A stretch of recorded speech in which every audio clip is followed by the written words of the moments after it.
കൊച്ചി കലൂർ സ്റ്റേഡിയത്തിലുണ്ടായ അപകടത്തിൽ നഷ്ടപരിഹാരം ആവശ്യപ്പെട്ട് ഹൈക്കോടതിയെ സമീപിച്ച് ഉമാ തോമസ് MLA 2 കോടി രൂപയാണ് നഷ്ടപരിഹാരമായി ആവശ്യപ്പെട്ടിരിക്കുന്നത്.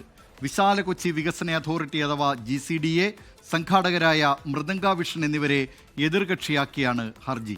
വിവരങ്ങളുമായി കൊച്ചിയിൽ നിന്ന് വിഷ്ണു സുരേഷ് ചേരുന്നു. വിഷ്ണു, വലിയ സുരക്ഷാ വീഴ്ച അന്ന് ഈ അപകടവുമായി ബന്ധപ്പെട്ട് സംഘാടകർക്കുണ്ടായി എന്ന കാര്യം വ്യക്തമായിരുന്നു. ഇപ്പോൾ നഷ്ടപരിഹാരം ആവശ്യപ്പെട്ടിരിക്കുകയാണ് ഉമാ തോമസ് MLA. എന്തൊക്കെയാണ് ഈ വാർത്തയുടെ വിശദാംശങ്ങൾ?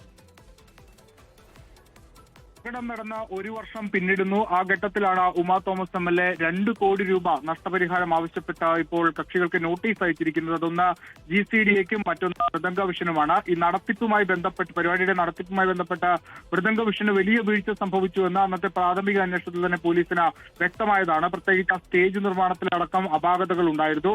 അതേ തുടർന്നാണ് ഉമാ തോമസിന് അപകടം സംഭവിച്ചത്. പിന്നീട് അവർ ജീവിതത്തിലേക്ക് തിരിച്ചു വരുന്നതൊക്കെ നമ്മൾ കണ്ടതാണ്.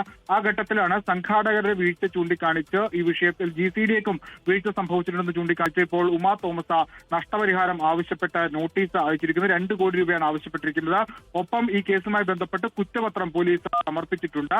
അതിൽ GCDAക്ക് ക്ലീൻ ചീറ്റ് നൽകിയിരുന്നു. അതിനെതിരെ ഉമാ തോമസ് രംഗത്ത് എത്തിയെന്ന് നമ്മൾ കണ്ടതാണ്. അതിന് പിന്നാലെയാണ് ഇപ്പോൾ 2 കൂട്ടർക്കും GCDAക്കും അതോടൊപ്പം മൃദംഗ വിഷനുമെതിരെ നോട്ടീസ് നൽകിയിരിക്കുന്നത്. ഇനി അതിൽ എന്ത് മറുപടി GCDA നൽകുമെന്നുള്ളത് ശ്രദ്ധേയമാണ്. ദിലീപ്, ലോകത്തെവിടെയായാലും ഏത് സമയത്തും 24 വാർത്തകളും ഓഗ്മെന്റഡ് റിയാലിറ്റി പാക്കേജുകളും എക്സ്പ്ലെയിനറുകളും വിശദമായി കാണാൻ ഞങ്ങളുടെ YouTube ചാനൽ നിങ്ങൾക്ക് സബ്സ്ക്രൈബ് ചെയ്യാം.